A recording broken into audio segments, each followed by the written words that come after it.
वृत्ति प्रभाकर ग्रंथ में पेज नंबर 70 और 70 पेज के ऊपर 14 नंबर का शीर्षक है, उसको देखिए। क्या कि लक्षणा विना शक्ति वृत्ति से महावाक्य को अद्वैत ब्रह्म की बोधकता। ठीक है ना। तो बात यह चल रही है कि पीछे शक्ति वृत्ति और रक्षणा वृत्ति का विस्तार पूर्वक विवेचन किया, फिर उसके बाद महावाक्य में कौन सी लक्षणा होती है इसको भी बताया। तो भागत्याग लक्षणा महावाक्य में होती है, इस बात को बताया। जल लक्षणा अजल लक्षणा नहीं होती है, भागत्याग लक्षणा करनी पड़ती है, और भागत्याग लक्षणा करके महावाक्यों के द्वारा अखंड ब्रह्म का बोध होता है, इस बात को बताया। किंतु अब कोई ग्रंथकार ऐसा कहते हैं कि महावाक्य के द्वारा जो अखंड अर्थ का बोध करना है वह तो लक्षणा किए बिना भी हो सकता है, अर्थात लक्षणा करने की जरूरत नहीं। वो कैसे होगा फिर, तो उसका विवेचन अब इस शीर्षक में करना है। तो वही कह रहे कि लक्षणा विना, लक्षणा किए बिना शक्ति वृत्ति से ही महावाक्य को, मतलब महावाक्य के द्वारा अद्वैत ब्रह्म का बोध हो जाता है। शक्ति वृत्ति से लक्षणा करने की जरूरत नहीं। वो कैसे, वो बता रहे आगे देखिए। किंतु यह सांप्रदायिक मत नहीं है, किसी आधुनिक ग्रंथकार का कहना है। देखो भाई, कोई आधुनिक ग्रंथकार लक्षणा विना शक्ति वृत्ति से ही महावाक्य को अद्वितीय ब्रह्म की बोधकता माने हैं। ठीक है ना। कोई आधुनिक ग्रंथकार है, वो कहते हैं कि महावाक्य में लक्षणा करने की जरूरत नहीं, शक्ति वृत्ति से ही महावाक्य में क्या हो जाएगी, अद्वितीय ब्रह्म की बोधकता आ जाएगी। अर्थात महावाक्य में शक्ति लक्षणा किए बिना ही, शक्ति वृत्ति से ही महावाक्य से अखंड ब्रह्म का बोध हो जाएगा, ऐसे कोई आधुनिक ग्रंथकार बोलते हैं। क्या प्रकार है उनका, क्या कहना है, कैसा तात्पर्य है, वो दे रहे आगे। तीनों ने यह प्रकार लिखा है, क्या, विशिष्टवाचक पद के अर्थ का अर्धविराम अन्य पद के विशिष्ट अर्थ से जहाँ संबंध नहीं संभवे, तहा पद की शक्ति से ही विशेषण को त्यागी के विशेष्य की प्रतीति होवे है। ये उनका कहना है, ये उनका नियम है। क्या कहते देखिए, विशिष्टवाचक पद के अर्थ का, बराबर पद है कैसा, विशिष्ट का वाचक है, विशेषण सहित विशेष्य दोनों का वाचक है, ऐसा कोई पद। ठीक। तो विशिष्टवाचक पद के अर्थ का अन्य पद के विशिष्ट अर्थ से जहां संबंध नहीं संभव है। दो पद है, दोनों भी विशिष्ट अर्थ के वाचक है, किंतु दोनों पदों का जो अपना अपना विशिष्ट अर्थ है, उन दो विशिष्ट अर्थों का परस्पर में संबंध हो जाता है, तो वही वाक्यार्थ बोध है। किंतु दो पदों का जो अपना अपना विशिष्ट अर्थ है, उनका जहां संबंध संभव नहीं है, वहां फिर क्या होता है, तो कह रहे तहा पद की शक्ति से ही विशेषण को त्यागी के, पद की शक्ति वृत्ति द्वारा ही विशेषण भाग का, विरोधी भाग का क्या हो जाता है, त्याग, और अविरोधी भाग का परस्पर में संबंध का ग्रहण हो जाता है। शक्ति वृत्ति से ही लक्षणा करने की जरूरत नहीं। तहा पद की शक्ति से ही विशेषण को त्यागी के विशेष्य की प्रतीति होवे है। लग गया। तो बोलेंगे कैसे, जरा उदाहरण बताएंगे तो समझ में आएगा। तो उदाहरण दे रहे, जैसे वाक्य है अनित्यो घट, ये वाक्य है, घट अनित्य, घट अनित्य है। इसमें दो पद है मुख्य, एक घट पद है, एक अनित्य पद है, बराबर।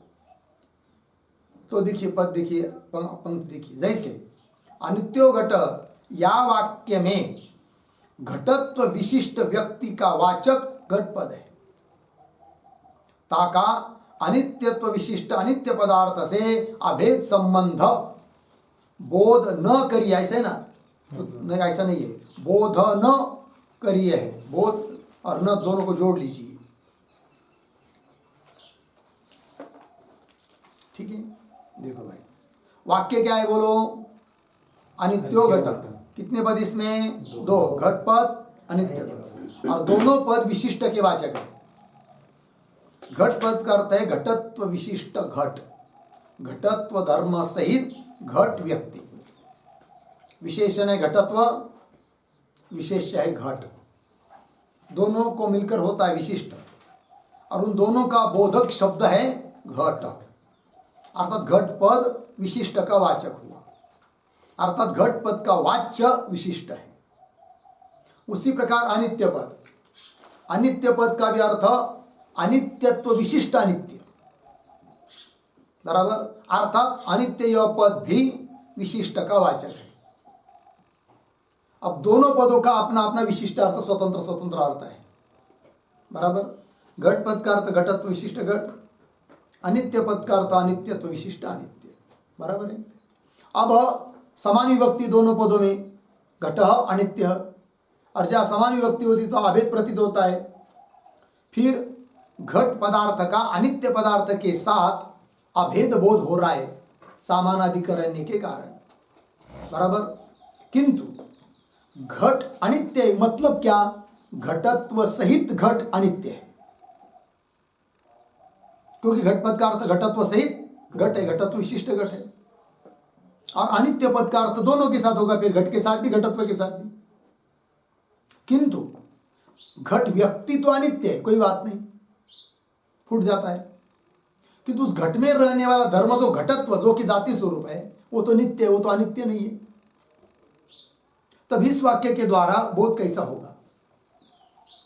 घट अनित्य मतलब घटत्व विशिष्ट घट अनित्य है, ऐसा अर्थ निकालेंगे तो उस अर्थ का बाद होगा, क्योंकि घटत्व अनित्य नहीं है, केवल घट अनित्य है। तब ऐसे स्थिति में कोई लक्षणा करने की यहाँ पर जरूरत नहीं है। पद के शक्ति वृत्ति से ही घट पद का अर्थ जो घटत्व विशिष्ट घट, उसमें से विशेषण भाग जो घटत्व, उसका त्याग हो जाता है शक्ति वृत्ति से, लक्षणा करने की जरूरत, अर्थात घट पद से केवल घट व्यक्ति का बोध होगा। तब उस घट व्यक्ति के साथ अनित्य पद के अर्थ का भेद हो जाता है, घट अनित्य होता ही है। लग गया ना? पंक्ति देखिए, जैसे अनित्यो घट या वाक्य में घटत्व विशिष्ट व्यक्ति का वाचक घट पद है, ताका अनित्यत्व विशिष्ट अनित्य पदार्थ से अभेद संबंध बोधन करिए है, और घटत्व जाति नित्य है। घट में रहने वाली घटत्व जाति कैसी है? नित्य। याते घटत्व विशिष्ट का अनित्य पदार्थ से अभेद बाधित होने दे। घटत्व विशिष्ट का, घटत्व विशिष्ट घट का अनित्य पदार्थ के साथ अभेद मानेंगे तो अभेद कैसा होगा?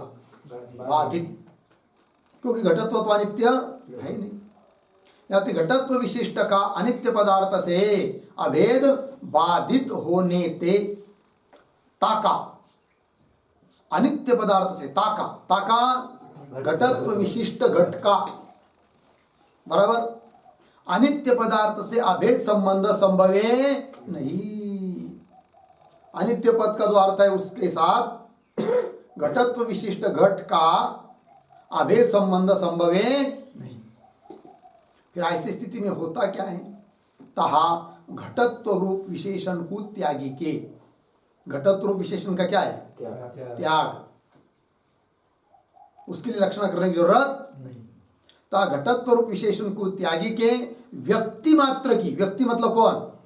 घट व्यक्ति, घट पदार्थ, मुग्रीवादिमान वस्तु, घट त्यागी के व्यक्ति मात्र की घट पद से स्मृति, बराबर, और अनित्य पदार्थ से संबंध बोध रूप शाब्द बोध होवे है। अनित्य पदार्थ के साथ संबंध बोध रूप शाब्द बोध भी हो जाता है।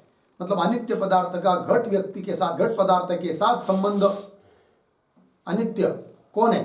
घट व्यक्ति, ऐसा दोनों का संबंध, यही होता है शाब्द बोध। ठीक है ना? देखो, ता घटत्व रूप विशेषण को त्यागी के व्यक्ति मात्र की घट पद से स्मृति और अनित्य पदार्थ से संबंध बोध रूप शाब्द बोध होवे है। लग गया? आगे, गेहे घट, दूसरा उदाहरण क्या है? गेहे। गेहे शब्द अर्थ होता है गृहे। गेह मतलब घर, गृह, सप्तमी गेहे, तो घर में घट है। या वाक्य में घटत्व रूप विशेषण को त्यागी के, है कि नहीं? घट का अर्थ क्या है? घटत्व सहित घट। गेह का अर्थ है घर, गृहत्व सहित, गेहत्व सहित गेह, दोनों पद का अपना अपना विशिष्ट अर्थ है। या वाक्य में घटत्व रूप विशेषण को त्यागी के विशेष्य व्यक्ति मात्र की घट पद से स्मृति और शाब्दबोध हो गए। बराबर? क्योंकि गेहे घट, घर में घट है। घट है मतलब कौन है? वैसा वैसा सरल सरल पूरा अर्थ निकालेंगे तो क्या अर्थ निकलेगा? घट का, घट पद का अर्थ क्या होता है? घटत्व विशिष्ट घट, घटत्व सहित घट। अब घर में घट व्यक्ति है या घटत्व सहित घट है? नहीं, केवल घट व्यक्ति है घर में।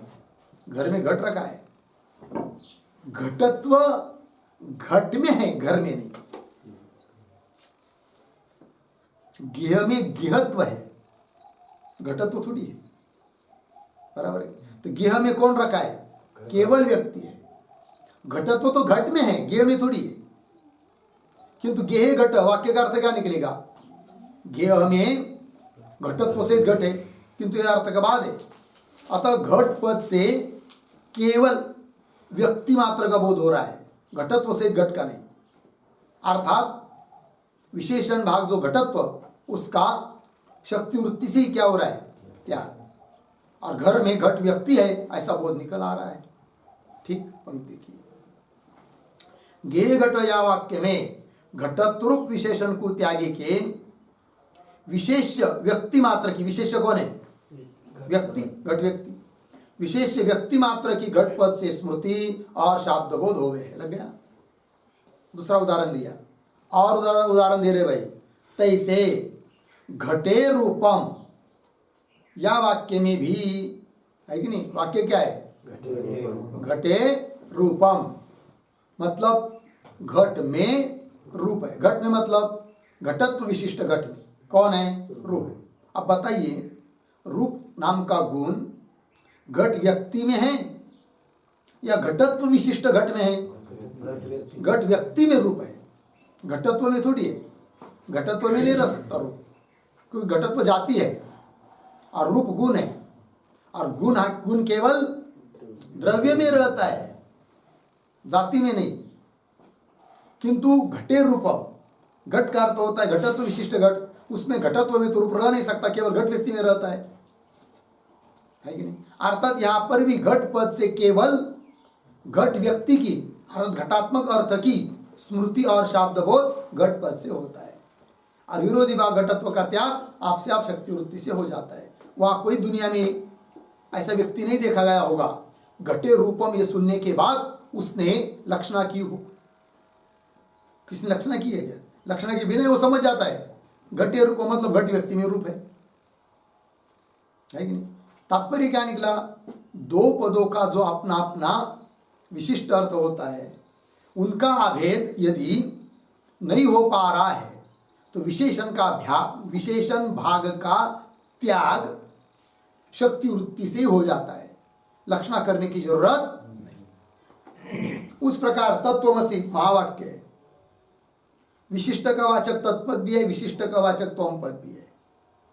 तत्पद का अर्थ ईश्वर है, त्वम पद का अर्थ जीव है। किंतु दोनों पदों के विशिष्ट अर्थ का अभेद हो नहीं सकता, क्योंकि दोनों में विरुद्ध धर्म है। अतः यहां पर भी भागत्याग लक्षणा वगैरह कोई भी लक्षणा करने की जरूरत नहीं, शक्ति वृत्ति से ही दोनों पदों के अर्थ में से विरोधी अंश का त्याग होकर अविरोधी जो विशेष्य भाग उनका अभेद निकल आता है। तो तत्वमसि इत्यादि वाक्य में लक्षणा के बिना भी शक्ति वृत्ति से ही अखंड अर्थ का बोध हो जाता है तत्वमसि इत्यादि महावाक्य से। ये किसी आधुनिक ग्रंथकार का कहना है। बात समझ में आ रही कि नहीं? पंक्ति देखिए, तैसे घटे रूपम, मिल गया ना? घटे रूपम या वाक्य में भी घटत्व को त्यागी के, घटत्व का क्या हो रहा है? त्यागी के व्यक्ति मात्र की प्रतीति होवे, किससे? घटपद से। घटे रूपम में घटपद से घटत्व का त्याग और केवल घट व्यक्ति की प्रतीति, व्यक्ति मात्र की प्रतीति होवे है। काहे ते गेहे घट या वाक्य दे, गेह की आधेयता घट पदार्थ में प्रतीत होवे है। बराबर, दो वस्तु है, गेह और घट। एक आधार है, एक आधेय है। जो रहने वाला होता है वो आधेय, और जिसमें रह रहा है वो आधार। तो गेह अर्थात घर, वो आधार है, और गेह में आधेयता है। तो घर का आधेयता संबंध घट के साथ है, बराबर, और घट का आधारता या अधिकरणता संबंध गेह के साथ है। बात समझ आए? देखो फिर, काय ते गेय घट या वाक्य ते, गेह की आधेयता घट पदार्थ में प्रतीत हुए। आधेयता प्रतीत होती है कहां पर? घट पदार्थ में। किसकी? गेह की। अर्थात गेह निष्ठ अधिकरणता निरूपित आधेयता किसमें है? घट में। नहीं समझ में आ रहा है क्या? गेह निष्ठ अधिकरणता निरूपित आधेयता कहाँ है? घट में। बराबर, तो क्या बोल सकते हैं? गेह निष्ठ अधिकरणता निरूपित घटनिष्ठ आधेयता। बोलो,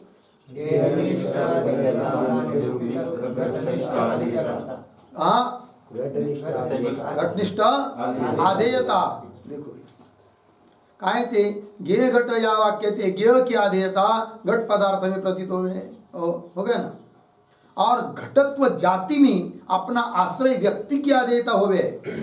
घटत्व में भी आधेयता है, किंतु गेह निरूपित आधेयता घटत्व में नहीं है। फिर गेह निरूपित आधेयता किसमें है? घट में। बोलते जाओ फिर, गेह निरूपित आधेयता किसमें है? घट में।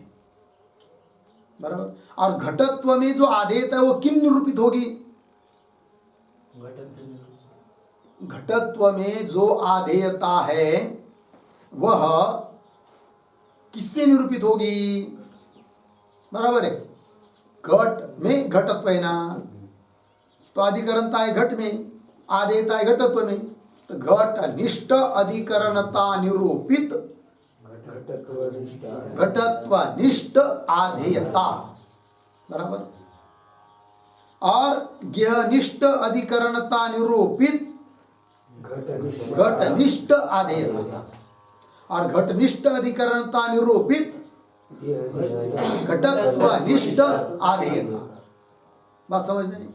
चलिए, और घटत्व जाति में अपना आश्रय व्यक्ति की आधेयता होवे। बराबर, अपना आश्रय, अपना घटत्व जाति, उसका आश्रय घट व्यक्ति, तन निरूपित आधेयता किसमें?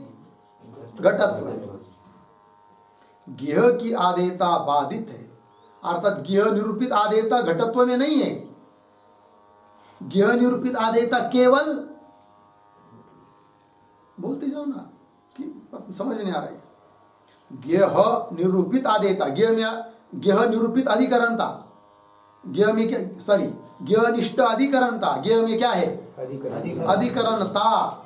गेह निष्ठ अधिकरणता निरूपित आधेयता किसमें है? घट में। घटत्व में है क्या? नहीं है।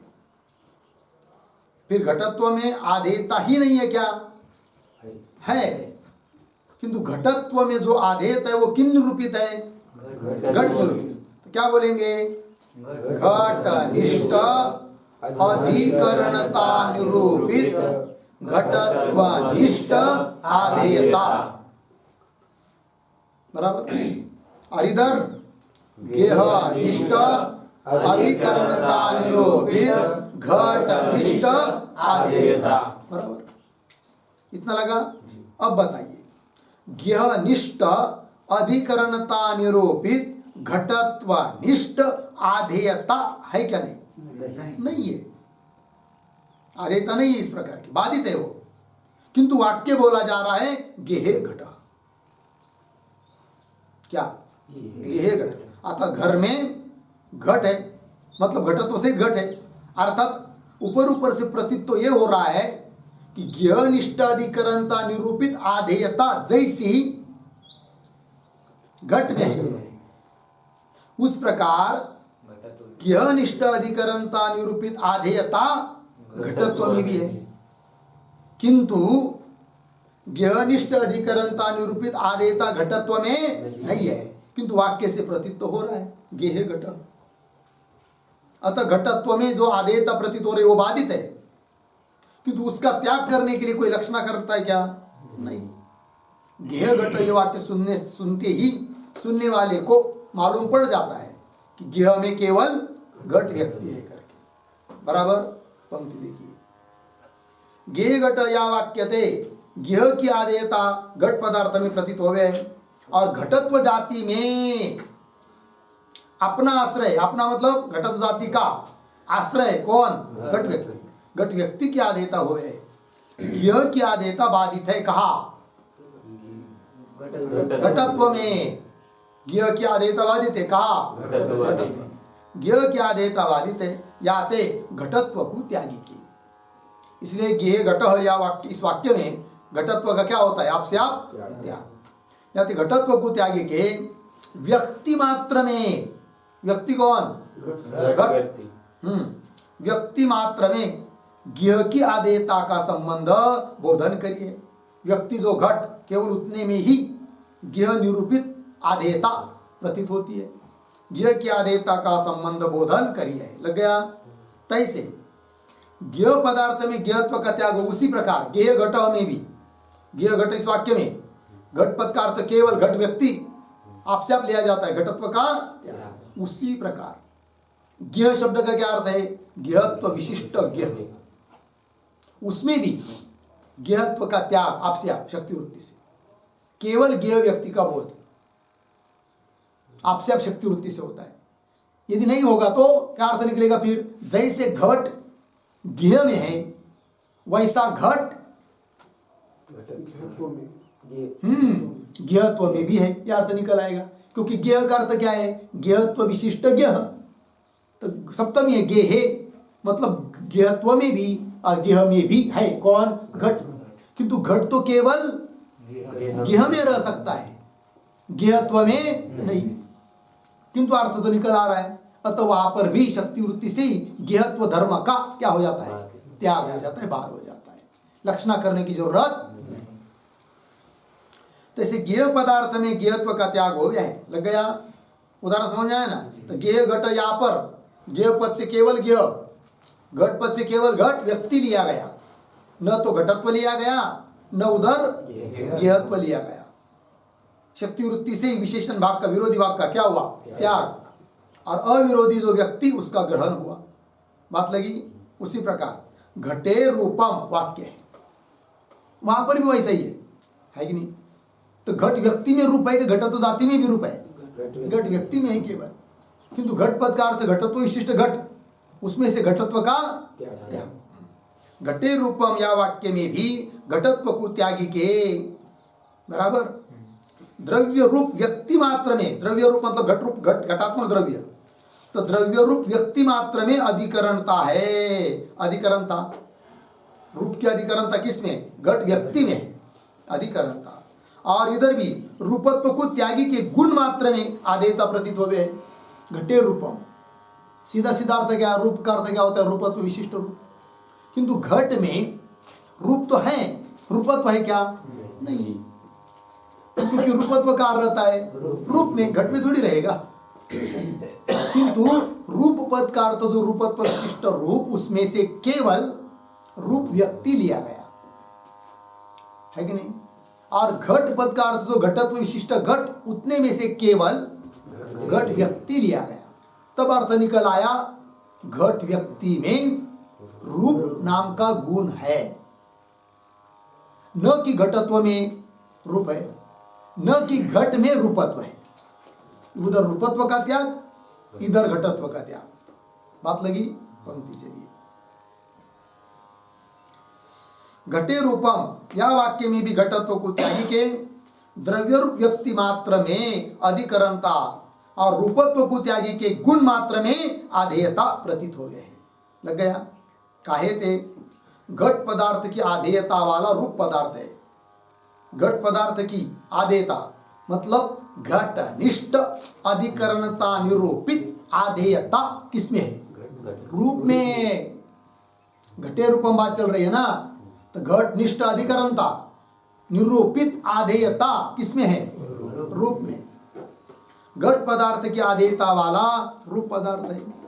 यह वाक्य का अर्थ है सीधा सीधा घटे रूपम में, है कि नहीं? क्या अर्थ निकलता है? घट पदार्थ की आधेयता वाला कौन है? रूप। अर्थात घट में अधिकरणता है, रूप में आधेयता है। ऐसा अर्थ सीधा सीधा निकल आता है। ठीक है ना? देखो भाई, काहे थे? घट पदार्थ की आधेयता वाला रूप पदार्थ है, यह वाक्य का अर्थ है। ता घटत्व की आधेयता किसी में है नहीं, है कि नहीं? क्या? घटत्व की आधेयता मतलब घटत्व निष्ठ अधिकरणता निरूपित आधेयता किसी में नहीं। जैसे घटनिष्ठ अधिकरणता निरूपित आधेयता है कहा? रूप में। उस प्रकार घटत्व निष्ठ अधिकरणता निरूपित आधेयता किसी भी पदार्थ में नहीं है, किंतु ऊपर ऊपर से प्रतीत हो रहा है। ता घटत्व की आधेयता किसी में है नहीं, याते घटत्व को त्यागी के। इसलिए घटत्व का क्या हो रहा है आपसे? आप त्याग। घटत्व को त्यागी के व्यक्ति मात्र घटपद का अर्थ है। घटे रूपम में घटपद का अर्थ क्या है? केवल घट व्यक्ति। व्यक्ति मात्र घटपद का अर्थ है। ताकि आधेयता रूपत्व जाति में नहीं, बराबर है कि नहीं? ताकि आधेयता घट पदार्थ की आधेयता मतलब घटनिष्ठ अधिकरणता निरूपित आधेयता रूपत्व में नहीं है, केवल रूप में है। ताकि आधेयता रूपत्व जाति में नहीं, किंतु रूप व्यक्ति की आधेयता रूपत्व में है। रूपत्व में आधेयता है किसकी? रूप की। और अच्छा स्पष्ट करके बोलेंगे तो रूपनिष्ठ अधिकरणता निरूपित आधेयता का है रूपत्व में, बराबर है कि नहीं? किंतु रूप व्यक्ति की आधेयता रूपत्व में। याते लगे ना? याते आगे क्या है? रूप पदार्थ ददार्थ गए ना, द की जगह प चाहिए। रूप पदार्थ में मिल गया। याते रूप पदार्थ में रूपत्व का त्याग। घटे रूपम, इसमें से रूप पद के अर्थ में से रूपत्व का त्याग, और घट पद के अर्थ में से घटत्व का त्याग। याते रूप पदार्थ में रूपत्व का त्याग शक्ति वृत्ति से हो रहा है, लक्षणा करने की जरूरत नहीं कि घटे रूप में सुनने के बाद अरे यहाँ पर लक्षणा करना पड़ेगी। अब कौन सी लक्षणा होगी भाई? जत अजत धात्या, ऐसा कोई सोचता है? कुछ नहीं। घट में रूप है, बस सुनते ही उसको बोध हो जाता है। शक्ति वृत्ति से क्या होता है? विरोधी वाक्य का त्याग, लक्षणा करने की जरूरत नहीं। तैसे उसी प्रकार और उदाहरण, उत्पन्नो घट, ये वाक्य है। यहाँ पर भी दो पद है, उत्पन्न और घट। तो घट उत्पन्न होता है मतलब क्या? घट का अर्थ क्या होता है? घटत्व विशिष्ट घट। तो घट उत्पन्न होता है कि घटत्व उत्पन्न होता है? घट भक्त केवल उत्पन्न होता है, घटत्व नहीं। घटत्व जाति नित्य है, किंतु अर्थ निकल आ रहा है कि घटत्व विशिष्ट घट उत्पन्न होता है, किंतु ऐसा तो नहीं है। अतः यहाँ पर भी घट पद का अर्थ में से रूप घटत्व का त्याग शक्ति वृत्ति से। उत्पन्न घट और उदाहरण नष्ट घट। अब इसका ऊपरी देखिए, नष्ट घट, घट नष्ट हुआ तो नष्ट पदार्थ का अन्वय घट पदार्थ के साथ। घट का अर्थ होता है घटत्व विशिष्ट घट। अब घटत्व विशिष्ट घट में से नाश घट का होता है या घटत्व का? घट का होता है। घटत्व का नहीं। किंतु घटत्व का क्या हुआ फिर त्याग। किंतु त्याग करने के लिए, घटत्व का त्याग करने के लिए किसी ने यहाँ पर लक्षणा की है क्या? नहीं। शक्ति वृत्ति से घटत्व का त्याग हो जाता है और घट का नाश होता है, यह अर्थ निकल आता है। नष्टो घट इत्यादि वाक्य में जाति रूप विशेषण को त्यागी के व्यक्ति मात्र घटाधिक पदन का अर्थ है। केवल व्यक्ति अर्थ है घटाधिक पदन का।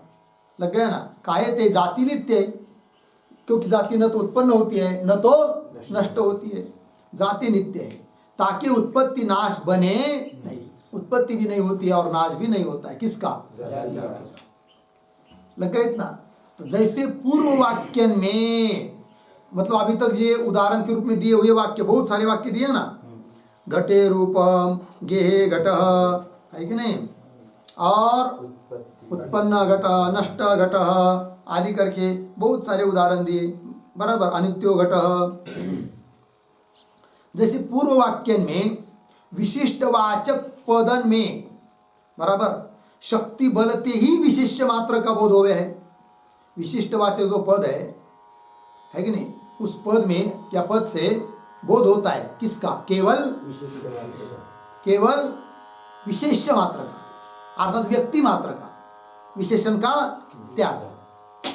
जैसे पूर्व वाक्य में विशिष्टवाचक पद में है ना, पद में से, ऐसा भी करेंगे तो अच्छा है। जैसे पूर्व वाक्य में विशिष्टवाचक पद में से, विशिष्टवाचक पदों से शक्ति बलते ही विशेष्य मात्र का बोध, केवल बोध होता है किसका? विशेष्य का, और विशेषण का विशेष्य मात्र का बोध होवे। तैसे ये तो उदाहरण हुए यहाँ तक। उस प्रकार मुख्य बताना है उनको किसमें? महावाक्य में। कह दिया तत्त्वमसि, वो ईश्वर है तुम, सुनते ही वो समझ जाएगा, अरे भाई ईश्वर मैं कैसा हो पाऊंगा, क्योंकि सर्वज्ञत्व विशिष्ट चेतन ईश्वर है, अल्पज्ञत्व विशिष्ट चेतन जीव है, दोनों का भेद तो हो नहीं सकता, विरोधी धर्म है। अतः वो सुनने वाला क्या समझ लेता है? उधर के सर्वज्ञत्व परोक्षत्व आदि विरोधी भाग का त्याग, और इधर अल्पज्ञत्व अपरोक्षत्व इत्यादि विरोध भागों का त्याग, और चैतन्य मात्र का ग्रहण शक्ति वृत्ति से ही कर लेता है। लक्षणा करने की जरूरत नहीं। बात समझ में आई? चलो भाई, तैसे महावाक्य में भी विशिष्ट वाचक पवन की है ना, वहां क्या चाहिए? पदन की। तैसे महावाक्य में भी विशिष्ट वाचक पदन की शक्ति बलते ही, शक्ति से ही, शक्ति बलते ही माया अंतकरण रूप विशेषण को त्यागी की। तत्पद के अर्थ में से माया और तोम पद के अर्थ में से अंतकरण, ठीक है कि नहीं, उन विशेषण भाग है वो, उसका त्याग, और चेतन मात्र का ग्रहण। माया अंतकरण रूप विशेषण को त्यागी के चेतन रूप विशेष्य मात्र की प्रतीति, केवल चेतन, तो चेतन रूप विशेष्य मात्र की प्रतीति संभव है। लक्षणा का अंगीकार निष्फल है, लक्षणा करने की जरूरत नहीं। लगे कि नहीं? देखो कितनी बुद्धि लगाई है कि नहीं? चलो परंतु इतना भेद है कि नहीं? क्या भेद है भाई? परंतु इतना भेद है, विशिष्ट वाचक पद के वाच्य का एक देश विशेष होवे। विशिष्ट वाचक जो पद है ना, उसका एक भाग क्या होता है? विशेष, और एक भाग होता है विशेष। विशिष्ट वाचक पद के वाच्य का एक देश विशेष होवे और एक देश विशेषण होवे। जाति विशेषण होवे, घटत्व वगैरह जाति विशेषण होवे, और व्यक्ति विशेष होवे। तीन में विशेष भाग का बोध तो शक्ति से होवे। विशेष भाग का बोध हो जाता है किससे? शक्ति वृत्ति से होवे है। और केवल विशेषण का बोध होवे नहीं, शक्ति वृत्ति से कभी ऐसा नहीं होता है कि केवल विशेषण का बोध हो जाए और विशेष का त्याग। कभी भी विशिष्टवाचक पद में से, है कि नहीं, विशिष्टवाचक पदों से बोध होगा तो वह विशेष भाग का होता है, विशेषण भाग का नहीं। कि मतलब केवल विशेषण भाग का नहीं, केवल होगा तो विशेष भाग का बोध हो सकता है कि नहीं? पंक्ति की तिनमें विशेष भाग का बोध तो शक्ति से होवे, केवल विशेषण का बोध होवे नहीं। जो मतलब यदि वाच्य के विशेषण मात्र का भी विशिष्ट वाचक के शब्द की शक्ति से बोध होवे तो, मतलब जैसे कोई पद है विशिष्ट का वाचक है और वह पद शक्ति वृत्ति से केवल विशेष का बोध कराता है ना, किंतु कदाचित शक्ति वृत्ति से केवल विशेष का बोध न कराकर केवल विशेषण का यदि बोध करता है ऐसा मानेंगे तो क्या दिक्कत, वो बता रहे हैं। जो मतलब यदि वाच्य के वाच्यार्थ में से, ठीक है ना, वाच्य के विशेषण मात्र का केवल विशेषण भाग का विशिष्ट वाचक के शब्द की शक्ति वृत्ति से, विशिष्ट वाचक जो शब्द उसके शक्ति वृत्ति से केवल विशेषण मात्र का शक्ति से बोध मानेंगे तो क्या दिक्कत, वो बता रहे। शक्ति से बोध होवे तो अनित्यो घट या वाक्य की नहीं। वाक्य क्या है, अनित्यो घट, बराबर है कि नहीं? क्या घट वाक्य है, अनित्यो घट। या वाक्य में क्या हो रहा है, घटत्व का त्याग और घट व्यक्ति का बोधन, और उस घट के साथ अनित्य पदार्थ का अभेद। अनित्यो घट या वाक्य की न्यायी नित्यो घट, यह वाक्य भी घट पद से जाति मात्र का बोध करके साधु हुआ चाहिए। किंतु नित्यो घट इस वाक्य को कोई साधु मानता है क्या? साधु मतलब योग्य, समीचीन, उचित, बराबर है वाक्य, ऐसे कोई बोलता है? किसी ने कह दिया नित्यो घट, घट नित्य है, क्या झूठ बोलता है, घट का नित्य है क्या? ऐसे ही कहेगा ना, ये वाक्य साधु नहीं है। किंतु अनित्य घट ये वाक्य साधु है। क्यों? विशिष्ट वाचक पद शक्ति वृत्ति से केवल विशेष का बोध करा सकता है, केवल विशेषण का बोध नहीं। अनित्यो घट, इसमें घट पद का अर्थ घटत्व विशिष्ट घट, उसमें से घटत्व का त्याग, केवल विशेष घट का बोधन घट पद करा रहा है, बराबर। और विशिष्ट वाचक पद विशेष को छोड़कर केवल विशेषण का बोध कभी नहीं कराता। यदि विशिष्ट वाचक पद विशेष को छोड़कर केवल विशेषण का बोध कराएगा तो नित्यो घट यह वाक्य भी साधु हुआ चाहिए। कैसे कि सुनने वाले ने ये समझना चाहिए, नित्यो घट इसका मतलब घट पद का अर्थ जो घटत्व विशिष्ट घट, उसमें से घट का त्याग,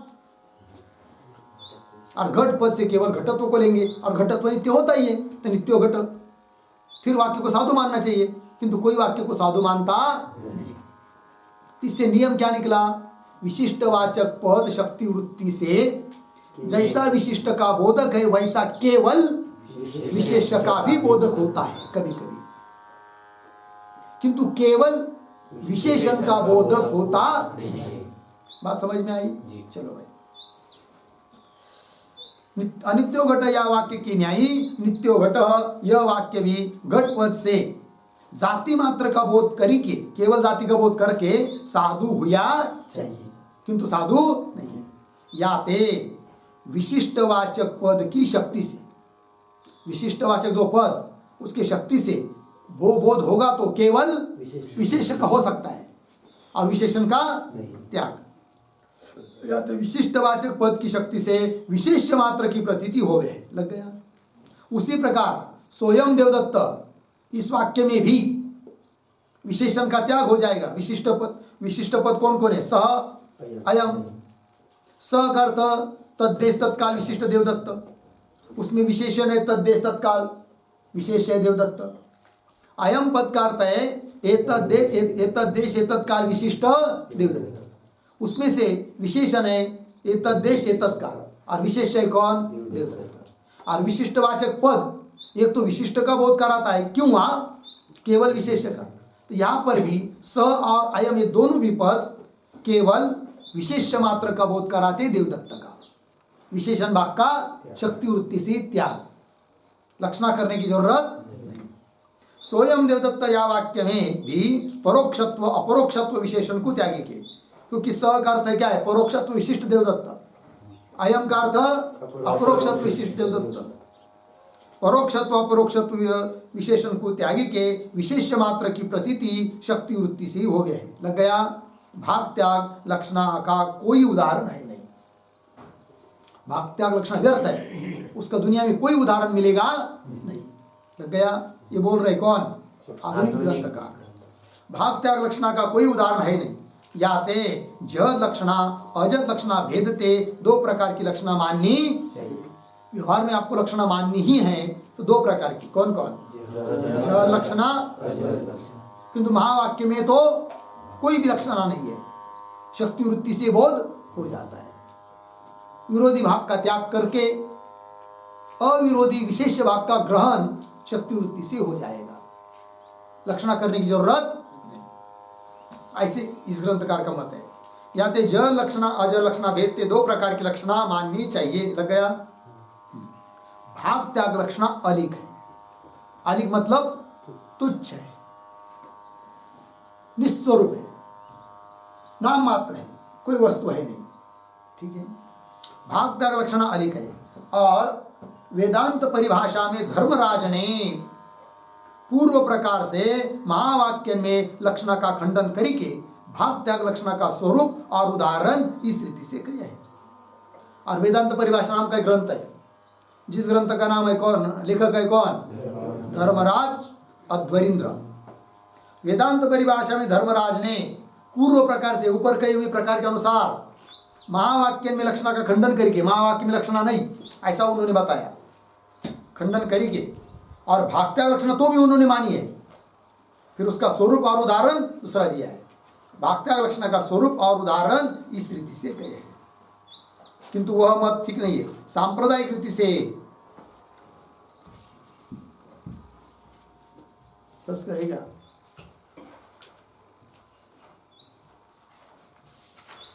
तो क्या है धर्मराज धरेंद्र का कहना, उसका विचार हम लोग कल करेंगे। इतनी बात लग गई? बस।